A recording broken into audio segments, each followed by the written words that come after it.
It's the 21st of September and I'm going to show you around the garden and what it looks like coming into autumn winter.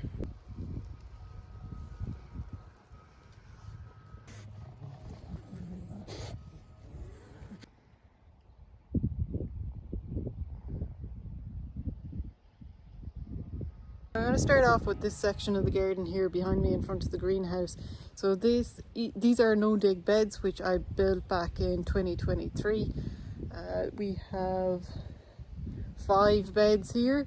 The 4 of them are 7 meters long and one of them is 5 meters long.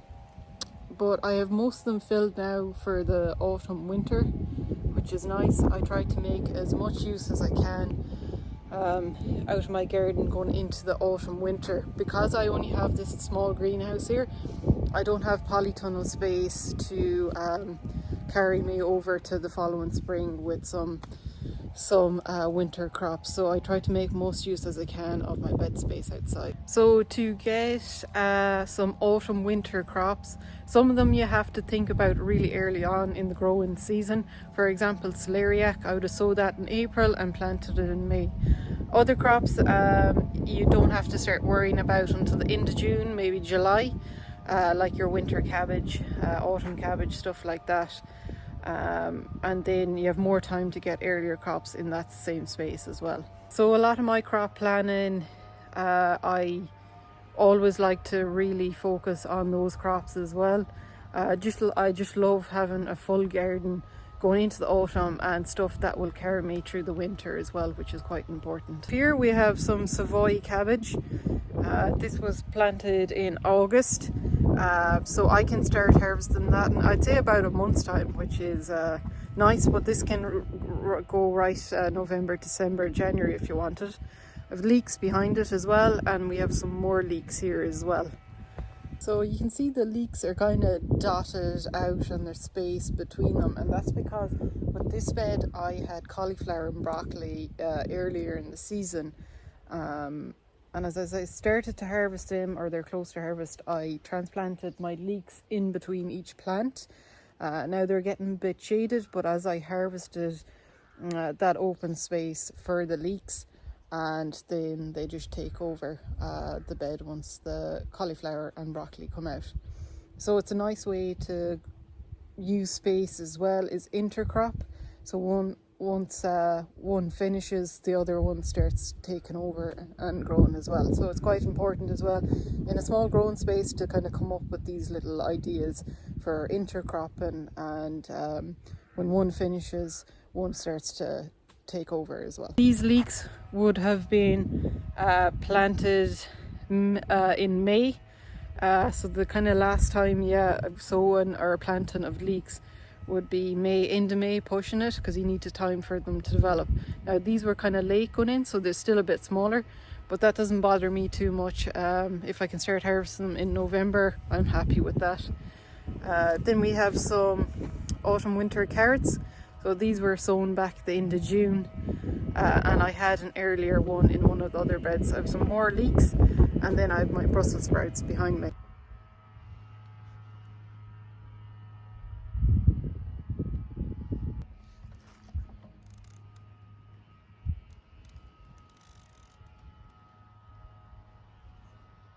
So the Brussels sprouts, I like to plant those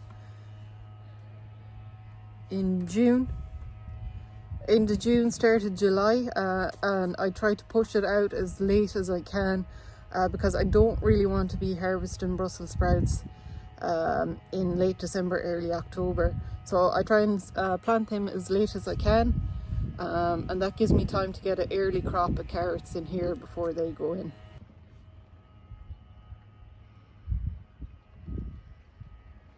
So if you've been growing in Ireland this year, everyone has got hammered by the caterpillars this year. We had little or no butterflies last year, but they really made up for it this year. So unless you had your brassicas really well protected in the early stages, they would have got hit pretty hard with the caterpillar. Most of the Brussels sprouts are fine. Bit of damage on this one, but there's some weaker plants that got hit heavily by the caterpillar. Now you can see my Savoy that I just showed you there. There's little or no damage on them. It's because I had the net on them for quite some time, and that really helps with just keeping that white butterfly out. In the next bed here, I did have French beans here. They came out a couple of weeks ago, and I will be putting garlic in their place, and that will be next month in October. But just behind that I have some parsnips. Last year I grew a lot more parsnips and I found out there was just too much. I didn't need that much, so I really reduced the amount of parsnips I've grown. So it's only about a metre length of this bed that I've sown this year, and I've started harvesting those already since about 2 weeks ago. Here again I have more Savoy cabbage. So this was a planting I did earlier than the other bed. So I'll start harvesting this first, and then the other bed will come in succession to that, which is quite nice. It's nice to space out your sowings so you get a succession and you're not getting a massive glut in one go. Another crop that I plant every year, and that will be sown in April and planted in May, and this is celeriac. It looks like celery there. But I like this. It's a nice staple crop. Last year I think I grew too much of it again, like the parsnips, so I really reduced the amount of sowings I've done this year for it. But it's really nice. I'll start harvesting that mid-October, right into November, December. Yeah, they're really nice to have in soups, you know, they're getting into that real winter food. So I have a small patch here, and I'll show you later. I have some more up in my other beds up above. Now I do have asparagus here at the end of this bed. It hasn't been doing well for me, so I think I planted that 2 years ago, maybe even 3, and I haven't harvested off it. I didn't think it was going to come this year. That could have been to do with the dryness as well. We had an unbelievably dry spring, really dry summer as well. It did eventually come on, but I didn't harvest anything off it. They're quite small. I was going to take it out, but I said because it came on and started producing its leaf, I said I'll give it another chance next year. So come May next year, May, June, we see how well it'll do. So moving on, so this patch behind me was all lawn at the very start of the year. So in January, February of this year, I decided to expand my little kitchen garden here, and I took over this little square patch of lawn. Started off the section here with 3 beds, and these are 5 meters long, but they're wider than my other beds. These are 1.2 meters, whereas my other ones outside the greenhouse there are about 80 centimeters wide. So I wanted more space where I could grow like bulky crops, particularly potatoes. Previous years I've grown potatoes in random places around the place, just in cow manure. This year I wanted bigger beds so I could do crops like potatoes and onions as well in bigger quantities. So that really paid off for me this year. So I have 3 beds. In this first bed I did have early potatoes, they're obviously out now. I had a full bed of yellow and red onions, and then I had my main crops in this bed. They're obviously all taken out. So where the early potatoes was here, I have purple sprouting broccoli. So I won't be harvesting that until January, February. Now this one went in really, really late. I didn't plant this until into July, nearly the start of August, so it's quite late. So we'll see how it gets on. You want to kind of somewhat developed going into the winter to survive. Then in the second bed I did have onions, and that will remain bare for the winter, but I have it mulched with wool. So I've tried out a lot of wool this year for the first time, and yeah, I'm finding it good. I've earthed up my potatoes with it, and it's a free resource that I have, but it's quite good. This bed had main crop potatoes, really impressive yields this with the potatoes this year. Tiny bit of blight, nothing too worrying, but what I will do is sow onion sets to overwinter in this bed. So then next year I'll be putting potatoes back in this, or in this onion bed, and possibly back where the purple sprouted and broccoli is. And then just in front of it I built a small herb bed. So we have rosemary, we have thyme. I did have a chamomile plant here and it really took over. It's a perennial one, so it will come back next year. So I got a nice harvest of flowers off it that I've dried, and we do have a parsley plant in there that I've cut back, but that will regenerate as well. Just before the winter comes. I was planning this garden. I did want something different as well. So I did want the big bed space for bulky crops, but then I wanted to do something different. Not just your regular no dig beds that are rectangle or square. So I came up with a very different, mostly made up of triangle beds, we'll say. So I wanted to integrate food and flowering plants, both perennial food plants, perennial flowers, annual veg and annual flowers, and it worked really well this year, and it's such a good success for its first year as well. I also integrated a squash arch, which was my first year doing it, and it actually didn't get on too bad. Now I did sow these squash very late in June, and they're starting to swell up now. I might be able to harvest 2 squash off it, but it's not bad. So I'll definitely do the squash arch again next year. It adds a nice bit of height to the garden, so not everything is really flat, and it goes right through a pathway as well, which is nice, so you can walk under it. So like I said, I did want to plant perennial and annual together, creating microclimates, intercropping a lot, so a lot of stuff dotted around, and it's kind of like companion planting as well. Started off with a base of apple trees. This apple tree was already here 2 years previous, and it's fruiting, which is ready for harvest.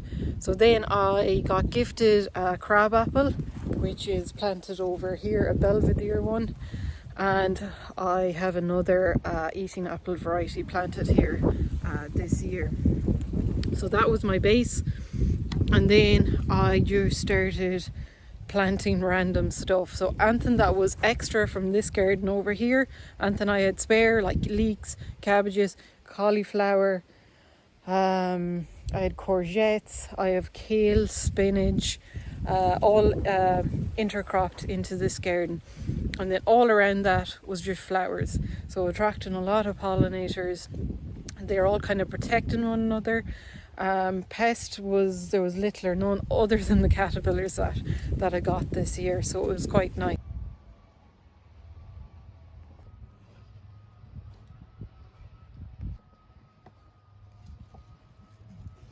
So artichoke was a type of perennial kind of veg crop I had. Now I didn't harvest and process any. I love them for their flowers, so these are starting to dry up now. I could harvest the seed off that if I wanted it, but they have lovely purple flowers. It's used as an ornamental plant as well, but you can't eat them, so they'll come back every year, which is nice. So I have 2 of those in the garden, and you can see then like a kale plant and then some leeks underneath that as well. So rhubarb being another perennial, we'll say veg crop. I have 2 of those in here. I haven't harvested any this year because you want to let the plant develop at least in its first year and maybe its second year, but it's just really taken off, so I'll definitely be getting harvest off these plants next year. They bush out quite nicely as well. They add a bit of shade to some plants, which is nice, and a bit of protection as well. So I did have 2 courgette plants in here this year. I was worried about them at the start of the year because it's so dry and they weren't really taking off, but they outdid themselves. Couldn't keep up with the amount of courgettes like you would expect. Produced really well, some real big ones. So I'm lucky I have 2 pigs, so anything really excessive, like I wouldn't be dealing with marrows, so they're a nice supplement for the pigs to eat as well. And in addition as well, I have another rectangle bed actually in this area that I didn't point out, but I had all my shallots in here this year. And then afterwards I came in with some spinach, and we have some pak choi as well here. That'll be harvested over the autumn before the winter hits. I'll leave the spinach in, so that will start regrowing in the springtime as well once it gets a bit warmer.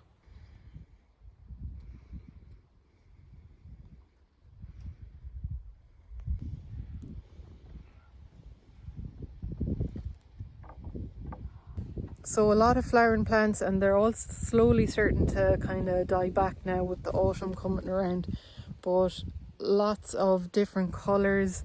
You know, you can hear the bees in here the whole time. You know, some for medicinal use as well, like calendula, a big one.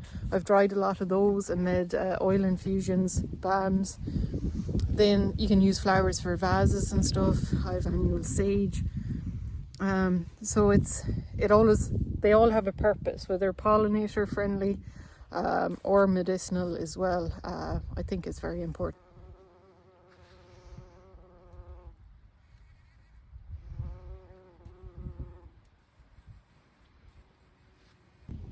Because you can hear the wind, it is quite windy here. So they kind of do protect one another as well from the wind. A lot of wind coming this direction. So I'm actually surprised how well the squash arch got on, because that has got fairly hit with wind this year. Despite it being a really, really nice summer, I found it quite windy.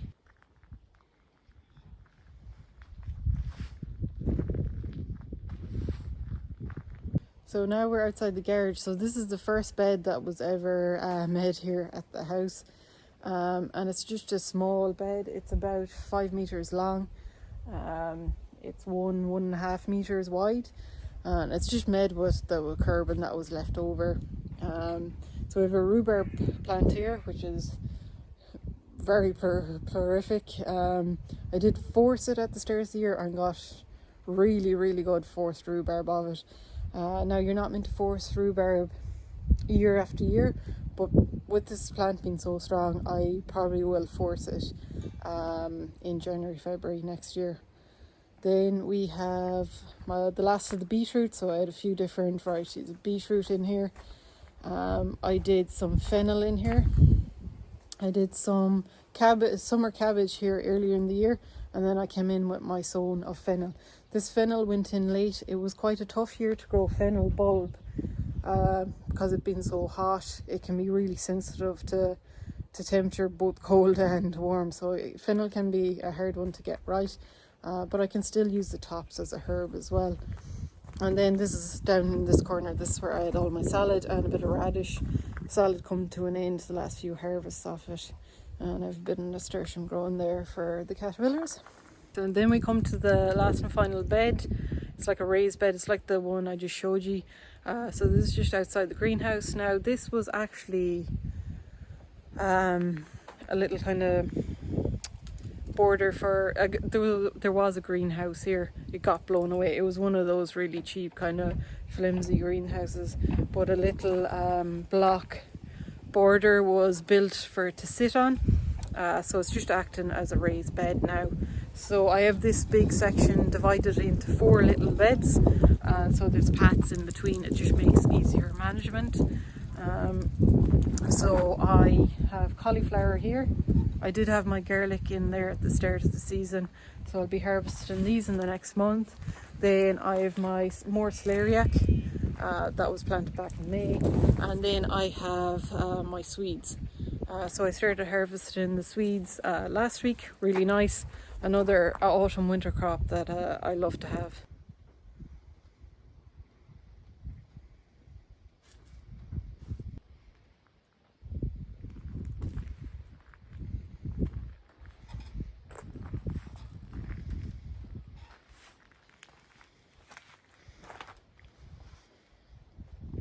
I'll point out the little frame I've made here with the netting on it.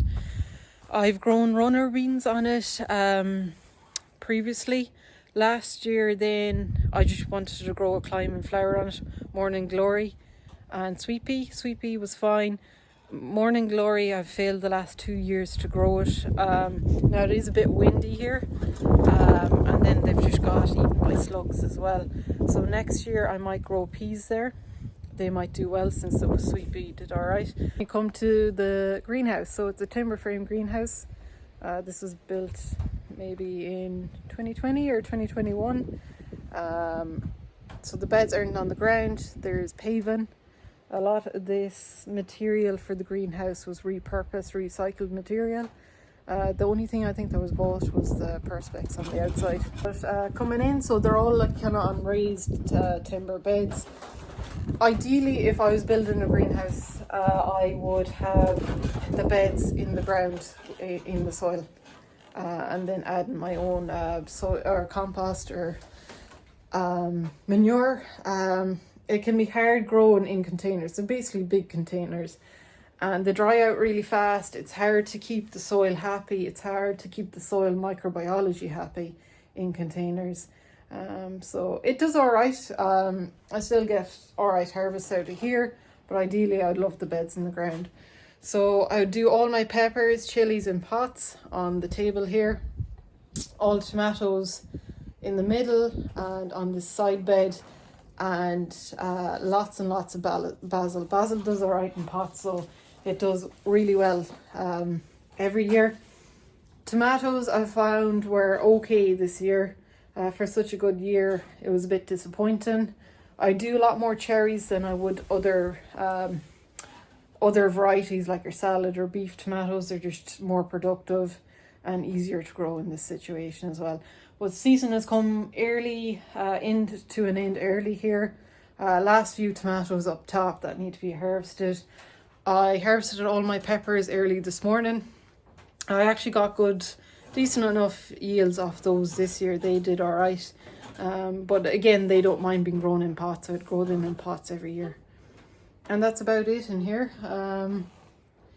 I will be taking these tomatoes out in the next week or two, and they're going to be replaced by winter salad, spinach, maybe a bit of kale, but nothing too major.